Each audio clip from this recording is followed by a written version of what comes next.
ओम नमस्तुभ्यम दोस्तों, शिव शक्ति उपाय चैनल में आपका स्वागत है। हिंदू धर्म में जब भी कोई काम होता है सबसे पहले गणेश जी की पूजा की जाती है। गणेश जी सर्वप्रथम पूजनीय माने जाते हैं और माना जाता है कि ये सभी दुखों का निवारण कर घर में सुख शांति लाते हैं। वैसे गणेश जी की हर तरह की मूर्ति को शुभ माना गया है, लेकिन क्या आप जानते हैं कि गणेश जी की प्रतिमा अगर नीम की लकड़ी से बनी हो तो इसका खास महत्व होता है। आइए जानते हैं नीम से बनी गणेश जी की प्रतिमा को घर में स्थापित करने से घर में क्या फल मिलते हैं।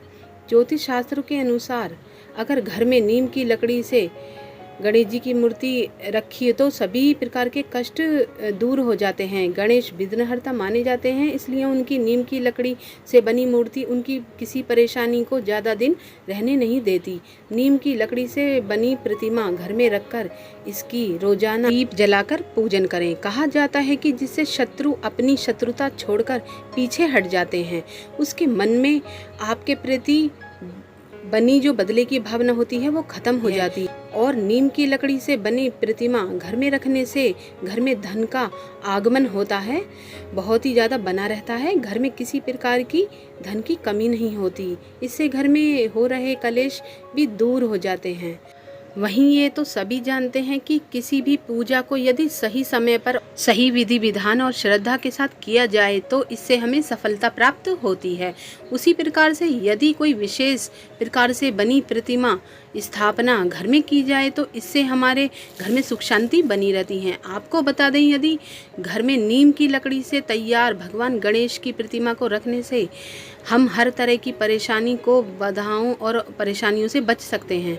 यदि आप भी अपने कष्टों को ख़त्म करना चाहते हैं और अपने घर में गणेश जी की इस नीम की प्रतिमा को स्थापित करना चाहते हैं तो नियमित रूप से सुबह उठकर स्नान आदि करके पूजा अर्चना इसकी करनी चाहिए।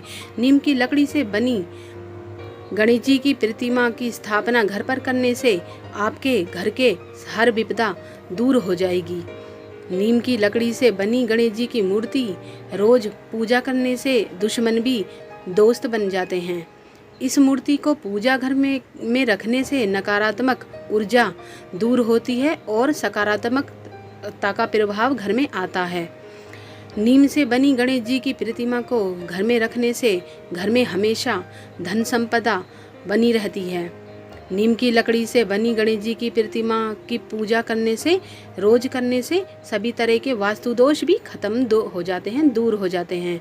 रिद्धि सिद्धि के दाता गणपति शीघ्र ही प्रसन्न होकर भक्तों की हर मनोकामना को जल्द ही पूरा करते हैं।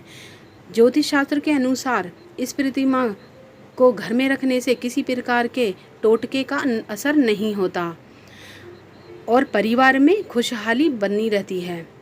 गणेश जी को प्रसन्न करने के लिए बहुत ही सरल तरीके हैं। हमारे वास्तुशास्त्र में हर दिन सुबह स्नान पूजा करके गणेश जी को 5 दुर्वा यानी हरी घास अर्पित करें। दुर्वा गणेश जी के मस्तक पर रखना चाहिए, चरणों में दुर्वा नहीं रखनी चाहिए। दुर्वा अर्पित करते हुए मंत्र बोले, इत्र मंत्र दुर्वा दल को गणपते नमः। आपको ये मंत्र बोलना है। और शनि और गणेश दोनों होते हैं, किससे बचना है। और बताते हैं आपको, भगवान गणेश को प्रसन्न करने के लिए अर्पित चावल बिल्कुल अर्पित करने हैं भगवान को। कैसे चावल होने चाहिए? बिल्कुल टूटा हुआ कोई नहीं होना चाहिए। उबले हुए चावल आप पूजा में प्रयोग नहीं करेंगे, कच्चे चावल ही प्रयोग करेंगे। और सूखा चावल आप ना चढ़ाएं, चावल को गीला करके ही चढ़ाएं गणेश जी पर और मंत्र बोलते हुए चढ़ाएं। देत अक्षतम ओम गम गणपते नमः। और ये कहकर आपको गीले चावल गणेश जी पर चढ़ाने हैं। गणेश जी को बहुत ही लाल सिंदूर भाता है इसलिए उनके इस मस्तक पर गणेश जी के सिंदूर का तिलक लगाएं मस्तक पर। और शास्त्रों के अनुसार शमी एक ऐसा पौधा है जिसकी पूजा से गणेश जी और शनि दोनों ही प्रसन्न होते हैं। ऐसा माना जाता है कि भगवान श्री रमा ने रावण पर विजय पाने के लिए शमी की पूजा की थी। शमी गणेश जी को अत्यंत प्रिय है। शमी के कुछ पत्ते नियमित रूप से गणेश जी को अर्पित करें तो घर में धन और सुख की वृद्धि होती है। गणेश जी का एक दांत परशुराम जी ने युद्ध में तोड़ दिया था, तो इससे उन्हें अन्य चीज़ खाने में उन्हें बड़ी तकलीफ होती थी, इसलिए हम उन्हें लड्डू का भोग लगाते हैं, क्योंकि मोदक काफ़ी मुलायम होते हैं और चबाने में मुंह में जाते ही वो घुल जाते हैं, इसलिए गणेश जी को वो बहुत ही प्रिय हैं।